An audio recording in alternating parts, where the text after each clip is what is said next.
Finally, Dad's passed away.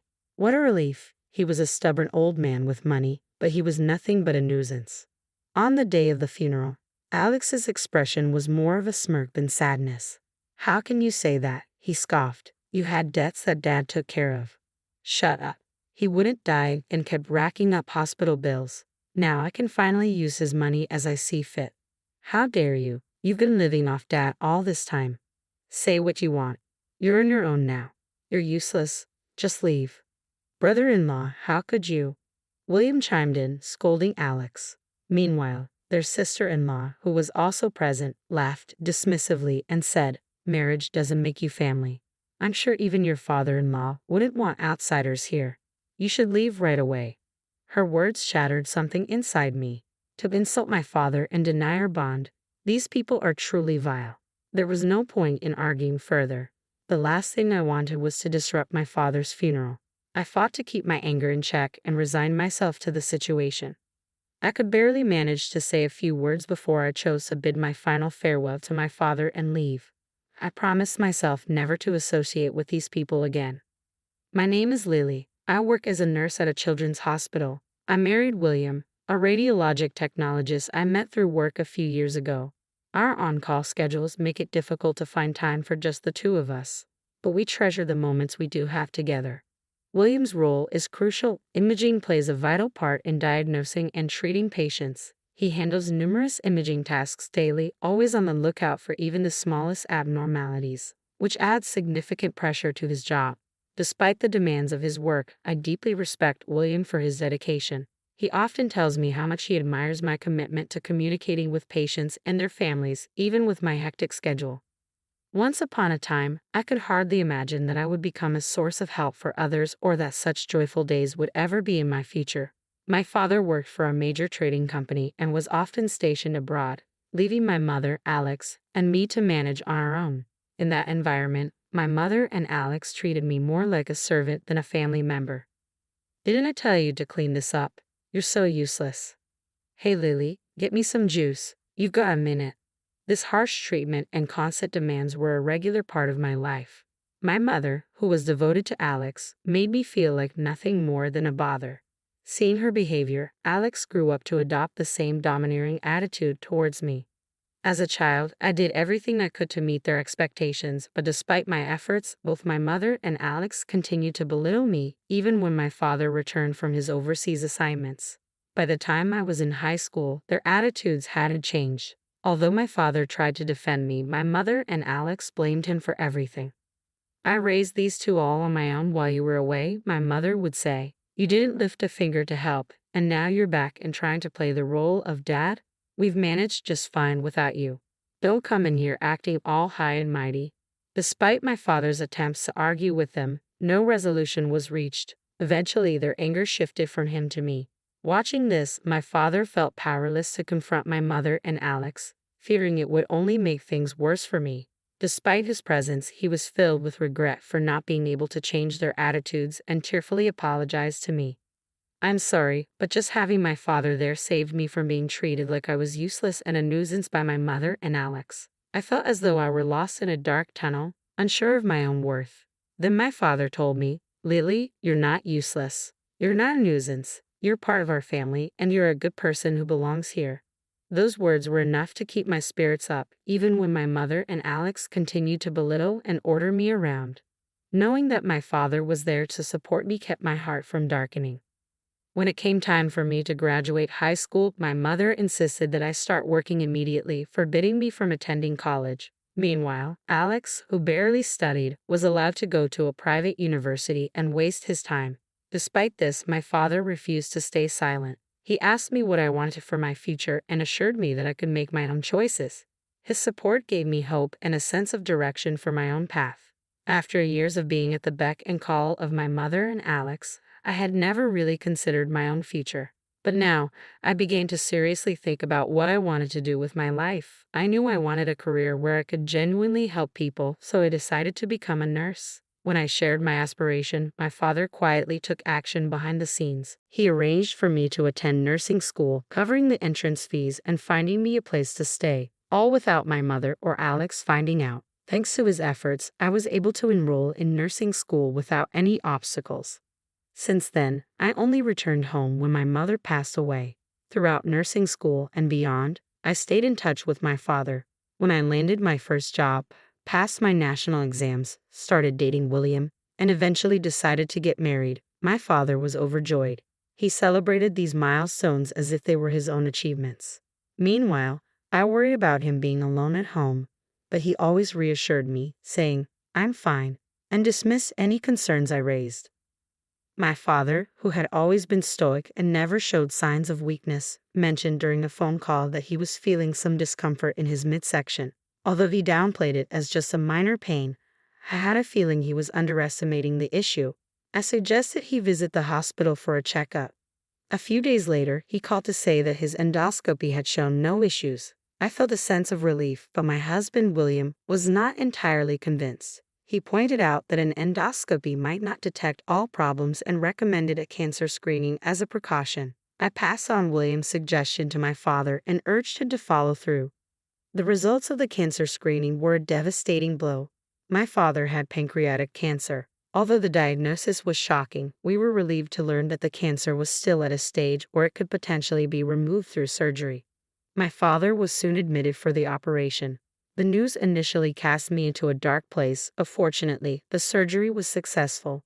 When William and I visited him in the hospital, despite his evident fatigue, he greeted us with a warm smile. Just as I began to feel a bit of relief seeing my father looking better than expected, the door to his room flew open. Alex and a woman entered abruptly. Alex gave us a brief, dismissive glance before striding into the room with little regard for our presence. "Get out," he said, gesturing toward the door as if we were obstructing him. The woman with him, whom I quickly recognized as Grace, Alex's new wife, was also signaling for us to leave. From what my father had told me about Alex's marriage, I knew this had to be his wife. "Can't you wait a moment? We just got here," I protested, but Alex merely smirked at me, his expression dripping with disdain. "As if talking to Dad will make any difference." "I understand, but I've hardly had a chance to speak with him," I replied, trying to keep my voice calm. "Brother-in-law, please give us a bit more time," my husband pleaded with Alex. But Alex shot back bluntly. "So you're the one who married Lily, huh? I don't care if you're a radiology tech or whatever. Without doctors, nurses, and techs, none of you matter. So don't get all high and mighty." He smirked with a self-satisfied sneer. And before we could even rise from our seats, he turned to our father and began speaking with startling disregard. "Dad, I've gotten myself into debt again. I need your help." "What?" I gasped in shock at Alex's words. Instead of showing any concern for our father's condition, he was suddenly talking about money and suggesting that our father had previously covered his debts. "Alex, you need to take responsibility for your own debts. Do you even grasp what Dad is going through right now?" "Shut up. I'm making Dad pay for his past mistakes. He neglected us when we were kids. He can't just buy forgiveness with money." "What?" I was stunned by Alex's despicable behavior. His words left me speechless, and I knew I had to intervene. I was the only one who could stop him. As I struggled to find the right words to respond, my sister-in-law, standing next to Alex, shot me a puzzled look. "Don't act so superior just because you're married. You're in the way, so just go home." I couldn't hold back any longer and snapped at my sister-in-law's words. "That's enough," I shouted, forgetting that we were in a hospital room. "Lily, stop," William quickly intervened, and I was momentarily taken aback. My father then quietly said, "Lily, you should go home for today," offering us a weak smile. "Thank you for coming. You can visit again another day." At my father's words, Alex and his wife looked smug and victorious. I felt a gnawing unease about leaving my father alone with them. Despite feeling guilty for my outbursts in the hospital room, I knew I couldn't continue the argument and reluctantly left. Over the next few days, I anxiously worried about my father and the tension between him and Alex. Then one day, my father developed complications. The shock of his deteriorating condition was immense. His physical and mental strength waned as he struggled to eat properly, and despite the attending physician's best efforts, he passed away a few weeks later. The grief was overwhelming, but I had no time to dwell on it. Alex and his wife were entirely unhelpful, so William and I had to handle all the funeral arrangements ourselves. On the day of the funeral, as I greeted the attendees and waited for the service to begin, Alex displayed an appalling lack of respect for the occasion. He grinned broadly and said, "I'm so relieved Dad is finally gone. He was so stubborn and only cared about money. What a nuisance." "What?" I was stunned. "Dad took on your debts and you're still speaking ill of him." "Shut up," Alex snapped. "His medical bills were overwhelming, and now I can finally access his money as I see fit." "How can you be so callous?" I demanded. "After everything Dad did for you, you still criticize him. Say what you want, but no one's on your side anymore. Just get lost." I couldn't believe my own brother-in-law's behavior. Even as William stood up for me, our sister-in-law smirked and waved us away. "Being married into the family doesn't make you a real part of it. I'm sure even your father-in-law wouldn't want outsiders hanging around. Just go home." Her words were a breaking point for me. To disrespect my father and dismiss my connection to this family was beyond contempt. I knew arguing would only mar Dad's funeral, so I swallowed my rage. "Fine," I said, struggling to keep my voice steady. I forced myself to leave, unable to give my final farewell to Dad. I vowed never to deal with these people again. However, the next day, my phone was bombarded with calls from Alex and his wife. I had a strong suspicion about what they wanted, but I chose to ignore them. I figured if I kept avoiding them, they would eventually give up. But Alex proved me wrong. He hired a detective to track me down and showed up at my apartment. "Why aren't you answering your phone?" he demanded as soon as he saw me. "We've been trying to reach you for ages. Come out here. Do you have any idea how much trouble we went through to find you?" As soon as they saw me, they began venting their frustration, bombarding me with their grievances before I could even respond. "Is that lawyer telling the truth? That all of Dad's inheritance goes to you? That can't be right, can it? We're siblings, so the inheritance should be divided equally. Besides, you're the younger one, so you should get less." When I didn't respond, Alex's anger flared. "Say something." It was ironic that they were the ones cutting me off when they hadn't given me a chance to speak. What the lawyer said is true. I was just as shocked when I found out. "No way. So you're saying you get all of that $10 million? I'm not going to accept that." "Whether you accept it or not doesn't change anything, Alex. The decision has already been made. You think you can talk back to me? You've always been useless and you couldn't even help Dad when he needed you. You should just do as I say from now on." Alex was determined to get his hands on the inheritance, refusing to face the reality of the situation. But his efforts were in vain. Our father had explicitly excluded Alex from the list of heirs, and no amount of resistance would change that. "No way. That's a lie, Alex. You made Dad cover your gambling debts under the guise of atonement. On top of that, you used Dad's stockholder benefits without permission and sold his belongings." Dad had taken steps to ensure Alex couldn't inherit his property, citing various incidents involving Alex and my sister-in-law as reasons. "What you've done is more than enough to forfeit any claim to the inheritance. Take what's yours and leave. Don't ever come near me again." As Alex and his wife listened, their angry shouts subsided and their faces turned ashen with realization. Leaving them to grapple with their new reality, I started to head back to my room. My sister-in-law's voice, strained and desperate, cut through the silence. "Wait, please, share the inheritance with us." Even now, my sister-in-law was pleading for a share of the inheritance. When I gave her a cold look, she started to babble frantically. "We didn't even need to be asked. We assumed we'd get Dad's inheritance, so we bought a condominium in the Highlands. We borrowed money from a risky lender, thinking we could pay it back quickly. If we don't settle it soon, the interest will be unbearable. Please share some of the inheritance with us." It turned out that Alex and his wife had not only purchased the condominium but had also indulged in a lavish lifestyle after Dad's passing, gambling more than usual and splurging on designer clothes. "That's not my problem," I replied flatly. Alex, clearly in panic, shouted, "You've always followed my orders before. You should just do as I say now."